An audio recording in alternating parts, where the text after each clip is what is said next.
Welcome back to the London is Blue YouTube channel, guys. For today's video, we have a bit of an interesting one. Ollie and I were talking during the women's pod on Monday. Go listen to the full episode if you're so inclined, or watch on the channel, obviously. And we started doing an exercise that I think was valuable as a standalone video. And we started ranking the in and out of form Chelsea women's players heading into this incredibly difficult month of March, where Chelsea will play 8 matches over 4 weeks, and what is, really a huge month for the team and for the season. So we ranked all of the players in this video who have at least 50% WSL appearances. So that would leave out players who haven't featured as much or just coming back from injury. And we go through who's in and out of form and what they need to do to help Chelsea win eventually, hopefully, the Champions League. So that is what this video is about. Enjoy. Let me know in the comments if you agree with our takes or if you don't, and we'll see you there. All right, Ollie. I wanted to do a little bit of a game with you because I do think that Chelsea, despite a unbeaten record this year and playing some good stuff, obviously having a huge goal diff and all the things that we'll talk about on the table, there's some players that have kind of risen and fallen off in this stretch, dating all the way back to, let's just call it, the winter break. Then I'm just intrigued to see kind of how you feel. And we're going to kind of title this in or out of form because it is my interpretation that all of these players need to be in form if Chelsea are to have a really good chance to ultimately do the thing that we both want them to do, which is win the Champions League. So we shall dive in.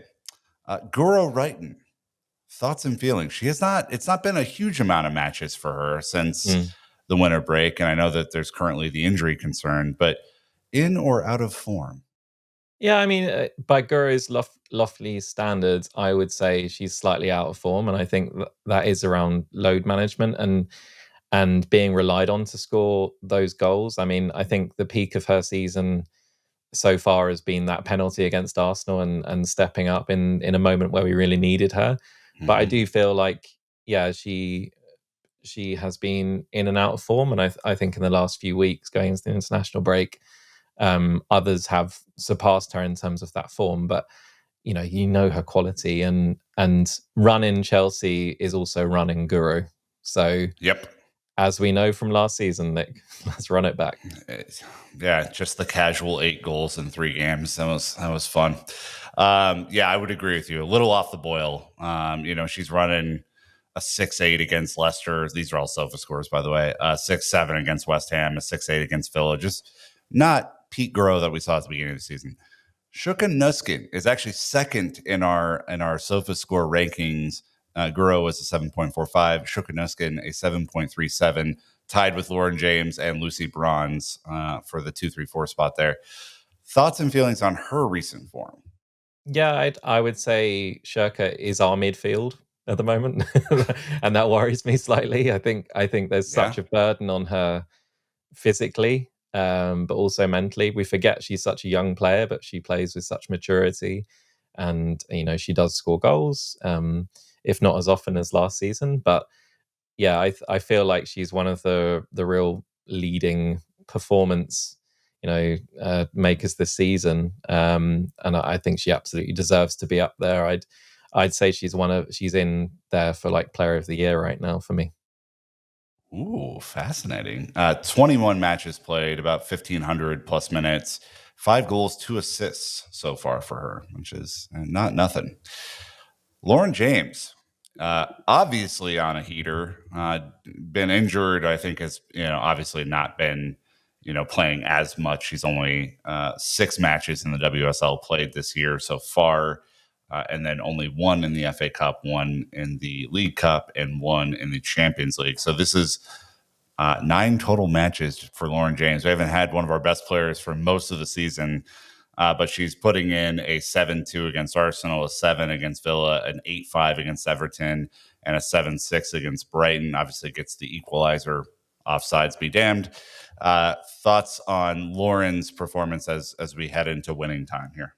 Yeah, I mean, if Chelsea are winning games in the next run of games, I think that Lauren is very high on the list of contributors.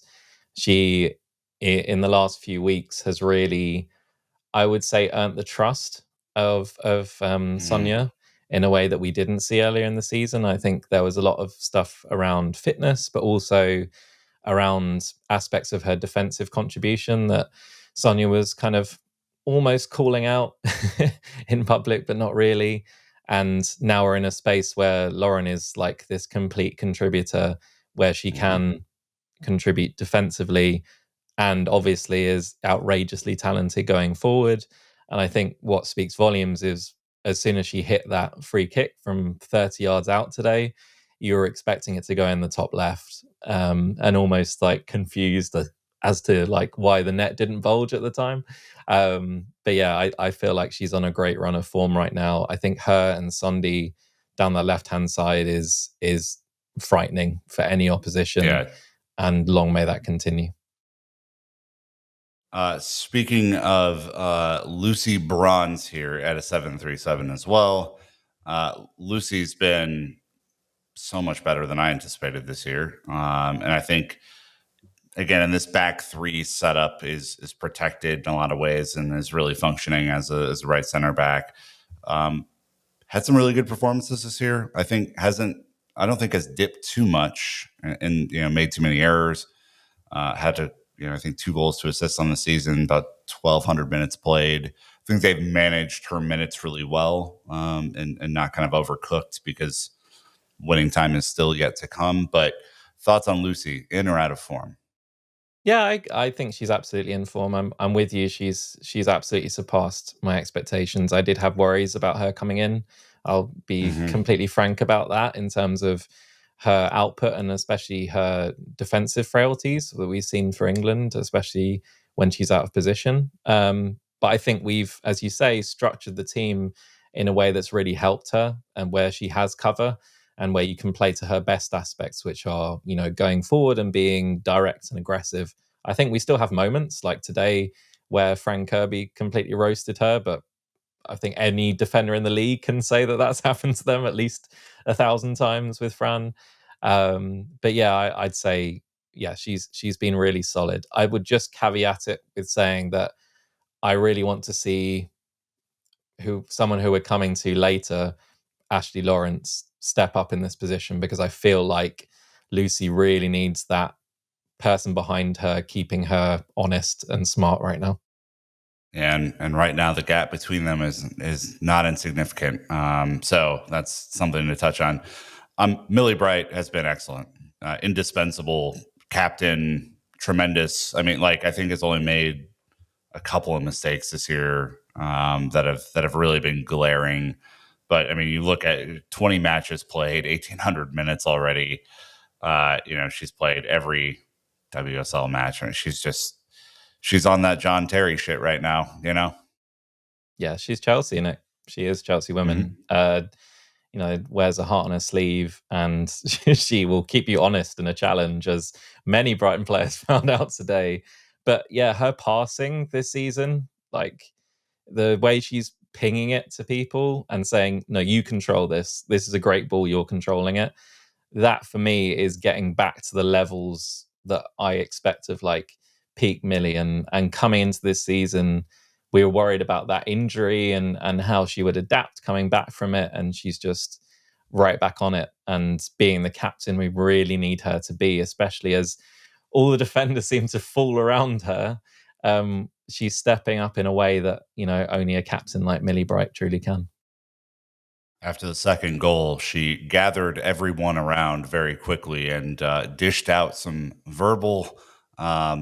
I wouldn't say there would probably be niceties. I think there was quite a bit of yelling going on, which was exactly what I love to see.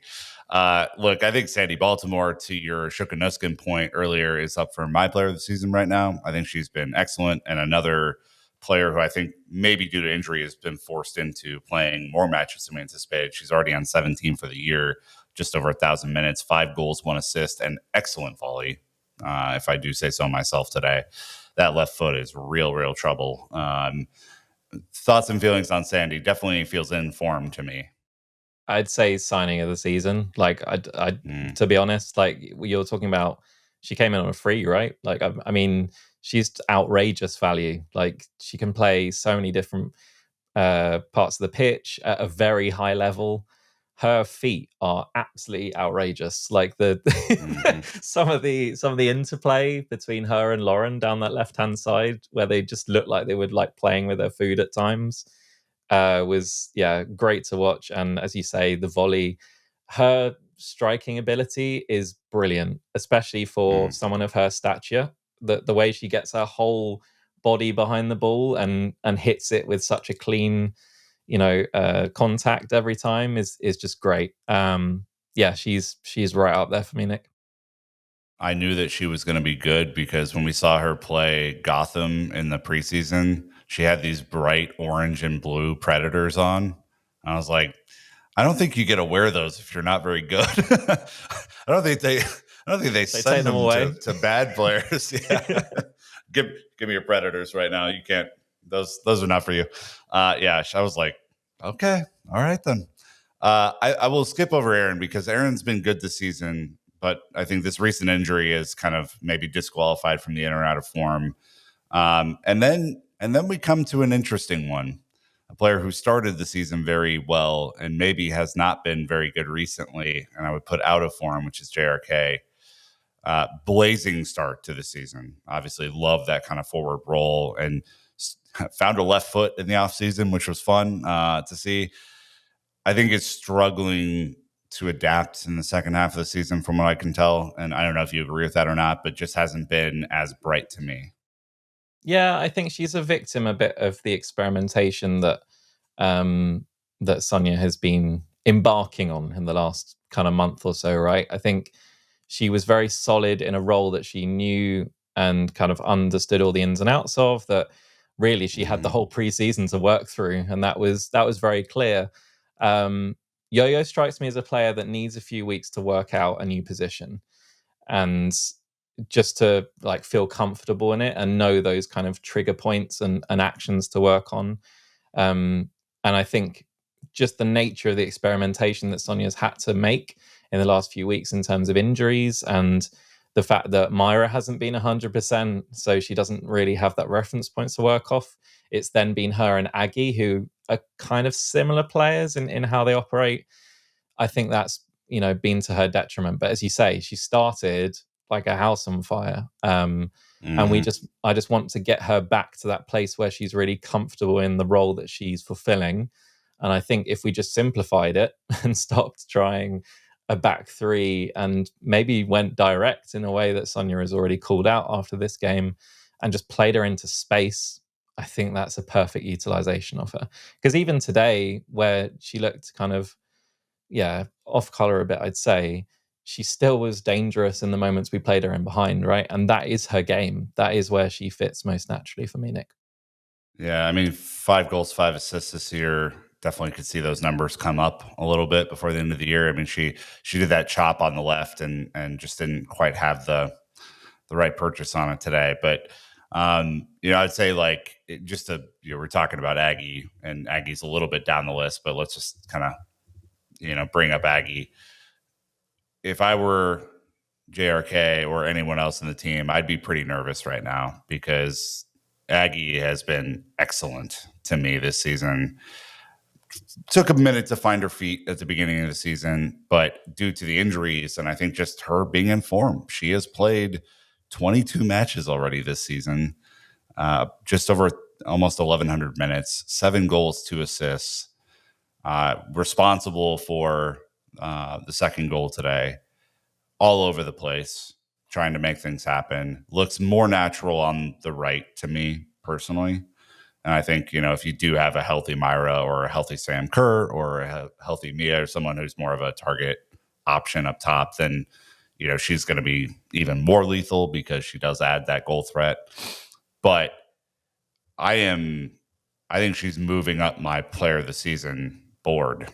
Not at the top, but I've been very impressed. And, she is only at a 7.05, but, if I were a JRK, I'd be like, I better pick this thing up pretty quick. And that's where you want to be, right, Nick? That's where you want to be. I want this healthy competition. I want a player like Yo-Yo worrying about her place. I want her to push on. I want her to get back to that kind of early season form and really find it again. I think, to your point, yeah, Aggie has looked so much more comfortable in the last few weeks. I think she's finally understanding that balance between coming short and laying it off and making sure she's making the right Mhm. run. She's not offside as much as she has been. I think that's a huge thing, just having the ball and keeping possession.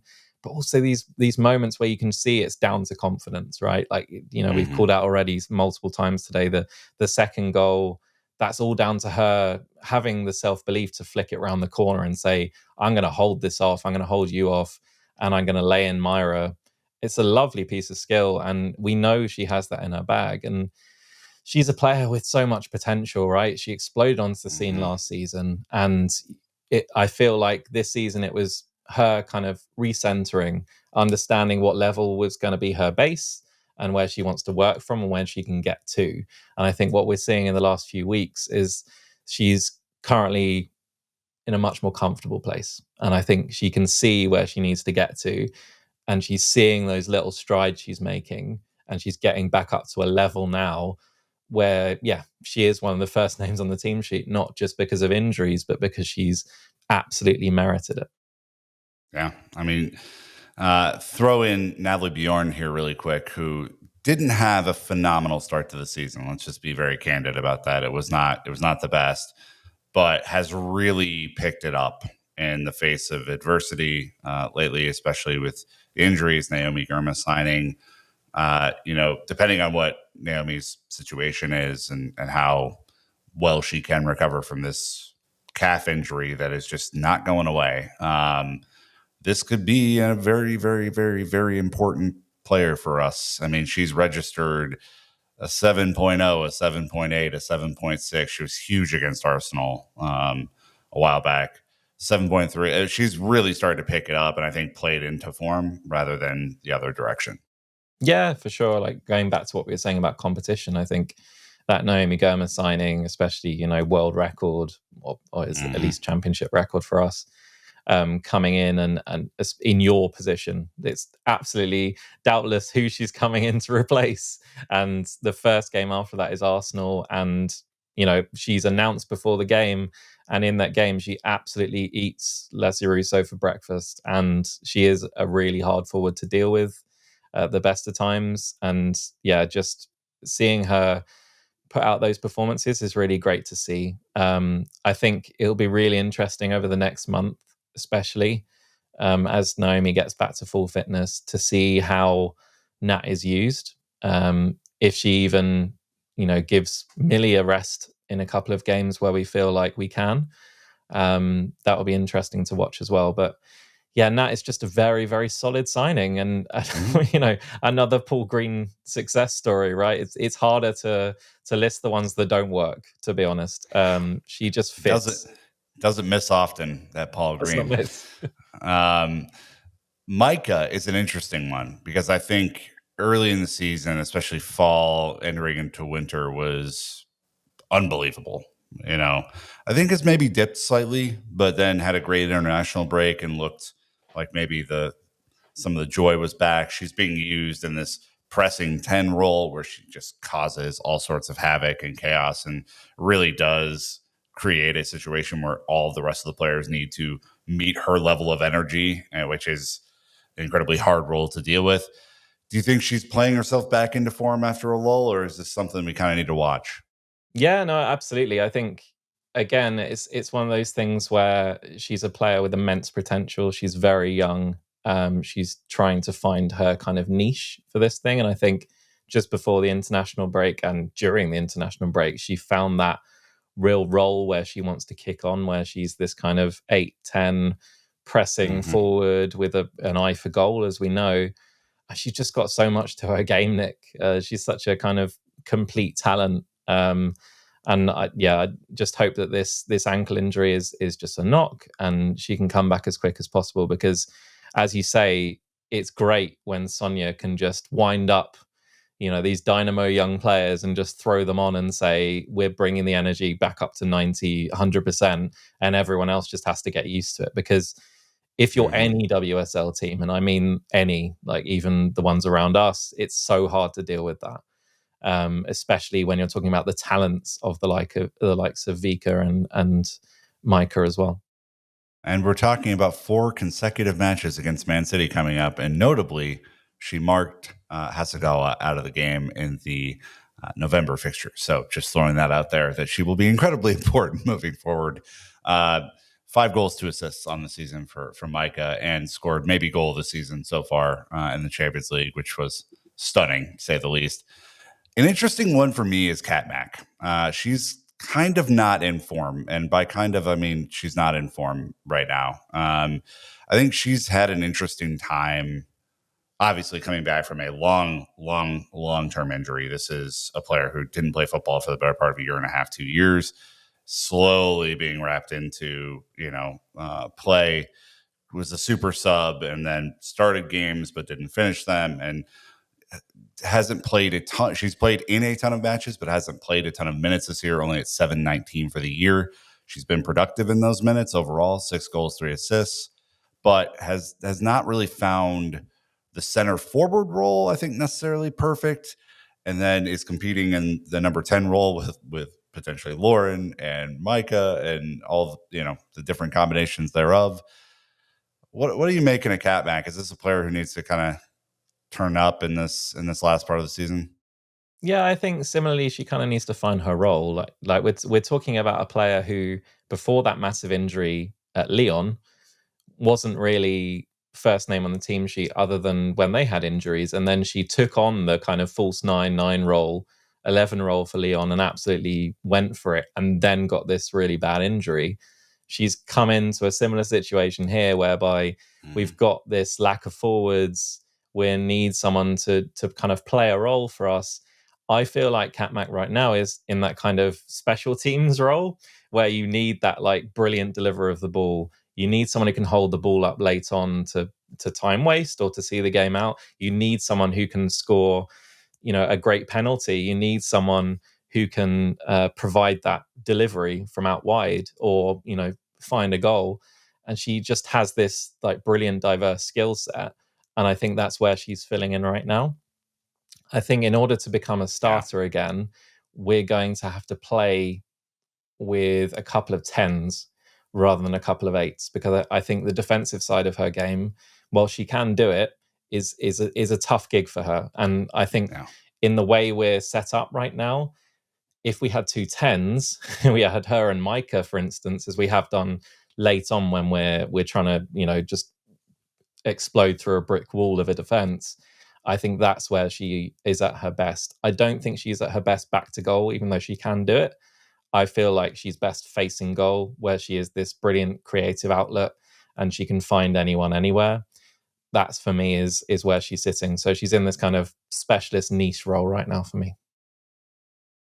Myra, the curious case of Myra Ramirez, who, the stats are good. It's 7 goals, 3 assists on the season. It's not overwhelming. She's played in 20 matches, but only 1,200 plus minutes, so not as many minutes as the matches might suggest. 4 goals, 2 assists in the league, and then a couple more in the Champions League and one in the FA Cup. Not been as healthy recently, for sure. I think the body does occasionally let her down, but when available, is a really decent outlet for Chelsea and a really good physical player. Do you think that by the end of the season, well, she might not be in perfect form right now. Do you think by the end of the season she will round into that, last day at Old Trafford sort of vibes? Yeah, I think, look, we saw how much of a difference she made off the bench today, right? I think if she doesn't come on today, we do not score that second goal. I think she almost alone created the space in the back line by just disrupting it and being that presence whereby, other people just can't really deal with her being there. And she was fouled a lot. And I think what it basically comes down to, Nick, for me, is that she's playing hurt. I think it's quite obvious that she's playing hurt in terms of, having painkillers or not being 100% up to speed. She's not got that initial burst of acceleration for the entire time, but she does switch it on in moments, like we saw today against the left back. She completely burnt her towards the end of the game, but she didn't do it multiple times throughout the time she was on the pitch. So she's having to kind of pick and choose her moments. I actually think a game against a less structured defense, like, dare I say, Man City, where they they rely on the kind of playmaking ability of those centre backs, she'll really flourish there, and she'll have a bit more space to work with. And maybe she can posterize someone in the same way she did Alana Kennedy so badly that they threw her to the NWSL. How about that? God willing, that would be fun. I'll throw Vika Kaptein. I mean, we talked a little bit about her during the match review. To me, this is a player who is feeling it right now, understanding the pressure and understanding, the skill required to stay in games when you aren't playing that well. And, I think early in the season was a real surprise and maybe just isn't quite up to speed at this point. Her performances have trended down over time from, kind of November at their peak to where we are now. She's consistently in the low to mid sixes on SofaScore rather than in the sevens or all the way up to 7-9 earlier in the season. Does have 3 goals, 3 assists on the season, but not, I think, playing her best right now. Fair? Yeah, absolutely. We're not seeing the same energy we had earlier in the season. I do think I characterize it as you say, understanding the situation a bit more now. I think in the first half of the season, I think it's not uncharitable to say that it was all quite new and fun for her, essentially, right? She was playing this new role with exceptional players, and she just had to play her role and come off the bench and do a job. But more recently, especially in the last couple of months, she's had to really dig deep and play, really important roles in the team. And that is tough, right?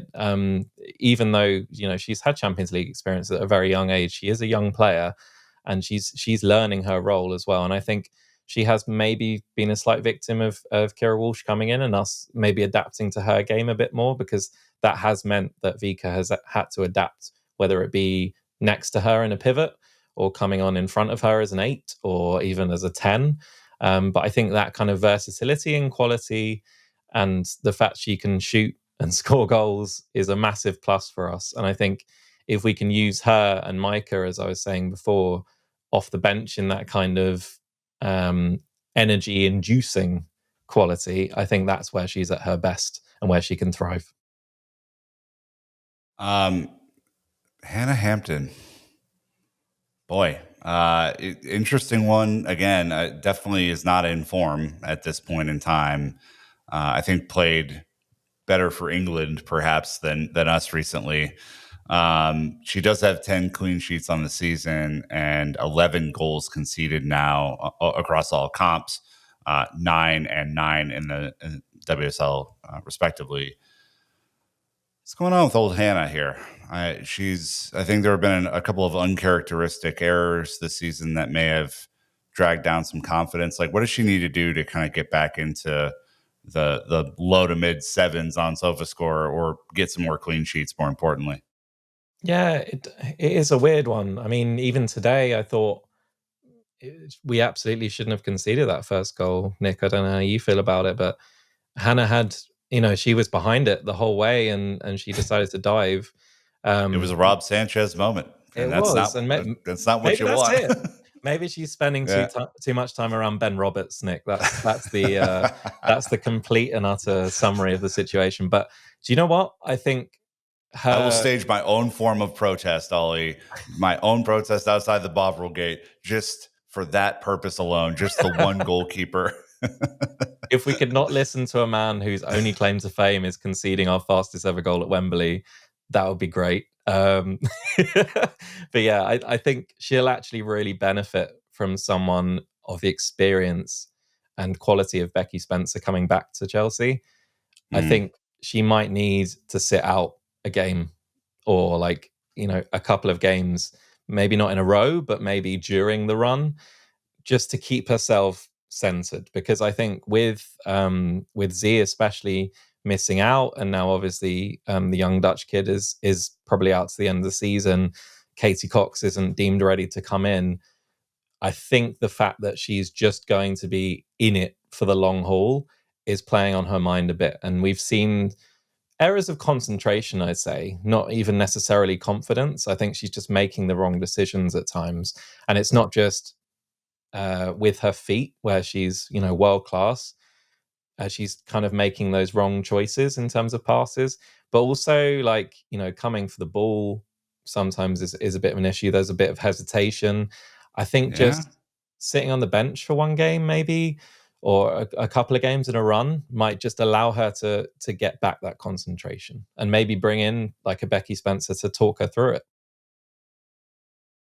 Last one I want to touch on here, as I know the segment's dragged on a little bit, but a player who should be consistently in the sevens just due to her experience is Ashley Lawrence. Now, Ashley Lawrence has not performed, I think, incredibly well this season. I think there have been sparks where you kind of look at her performances and you go, okay, I'm starting to see it come back a little bit. She obviously ended last season in that sort of left wing back role, playing her best ever match against Barcelona away, right? Which is an incredible thing to do. But we have not really seen it at Chelsea with her. And you made the point during the match review, obviously, that this is a player who really does need to step up and be available and perform at a requisite level to spare the likes of Lucy Bronze as we head, into an 8-match March and potentially more as we move forward. What are you making out of her performances so far, and what's one thing she can do in your mind to kind of make up the gap from a 6.68 SOFA score to a Lucy Bronze at 7.37? Yeah, it's a weird one. It does worry me slightly with Ash, because I see her qualities, but I also, she looks like she's just sort of going through it at the moment. It feels like she doesn't feel particularly loved right now in terms of, potentially finding that starting role, whether it be on the left or the right. The likes of Sunday Baltimore have just frankly outperformed her this season. She had, a great game against Arsenal at home. I think that was probably one of her better performances from memory. But yeah, she's having a bit part role this season. I think that's playing on her mind a bit. And she does strike me as maybe the sort of player who needs to know that she's got a path to starting, and to starting big games. Like, as you say, she started in our best performance last season, arguably for the last decade, Barcelona away. And she was one of the best players for us defensively and going forward in terms of being an outlet. Yeah. So, yeah, just I think she probably feels that fall off under Sonia. And it's about wrestling back the kind of mental fatigue on that front. I also think she suffered from the fact that Ev's left, and maybe she doesn't feel that competition in the squad anymore, especially with Neve missing out, and she's now wondering why she's not just playing a bit more than the bench role on the left and right. But frankly, Lucy and Sunday are outperforming her. It's inarguable right now. Yeah, there's no doubt, and she will have the opportunity to come in. I mean, there are a lot of players who are like, "Hey, Nick, that's not the full roster of players. Why don't you mention everyone?" We're only talking about players with 50% of the WSL games played or were a substitute in those games. So obviously, players like Neve, who just came back in November, and your likes your Sam Kerrs, who have not come back yet, and all this sort of stuff. You're not gonna. It's not fair to rate those guys until they have a fair amount of matches under their belt. All right, solo Nick back to close this one out. Thanks to Ollie Glanville, who's a wonderful co-host for these Chelsea women's pods that we do. Hopefully you enjoyed the video. Again, put your comments in for who you agree or disagree with on the in or out of form categories, and we will see you next time. Until then, you know what to do. Keep the blue flag flying high.